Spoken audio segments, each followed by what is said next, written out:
বিরোধী দলীয় সংসদ সদস্যদের আসনগুলোতে মসজিদ, গোরস্থান ও ঈদগাহের জন্য প্রধানমন্ত্রীর ঐচ্ছিক তহবিল থেকে প্রায় ২০ কোটি টাকা মঞ্জুরি বরাদ্দ করা হয়েছে বলে জানিয়েছেন স্থানীয় সরকার মন্ত্রী মির্জা ফখরুল ইসলাম আলমগীর। সোমবার জাতীয় সংসদে ৩০০ বিধিতে দেওয়া বক্তব্যে এসব কথা বলেন মির্জা ফখরুল ইসলাম আলমগীর।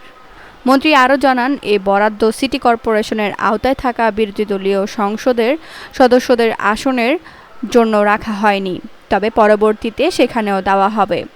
এ সময় মির্জা ফখরুল বলেন, প্রধানমন্ত্রী তার ঐচ্ছিক তহবিল থেকে আমাদের বিরোধী দলীয় সংসদ সদস্যদের আসনগুলোতে সিটি কর্পোরেশন বাদ দিয়ে প্রায় ২০ কোটি টাকা মসজিদ, গোরস্থান ও ঈদগাহের জন্য মঞ্জুরি বরাদ্দ করেছেন। পরে ঢাকা ১২ আসনের সংসদ সদস্য সাইফুল আলম মিলন দাঁড়িয়ে কিছু বলতে চান, কিন্তু স্পিকার তাকে ফ্লোর দেননি। পরে স্থানীয় সরকার মন্ত্রীকে ফ্লোর দেন স্পিকার। তখন মন্ত্রী বলেন, এটা জেলা পরিষদের পক্ষ থেকে সিটি কর্পোরেশনগুলোকে পরবর্তীতে দেওয়া হবে।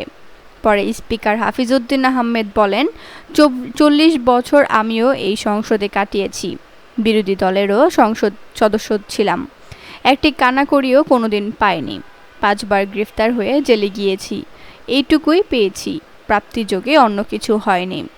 স্পিকারের আসনে বসায় ভোলার সমস্যাগুলো তুলে ধরতে পারছেন না বলেও উল্লেখ করেন স্পিকার।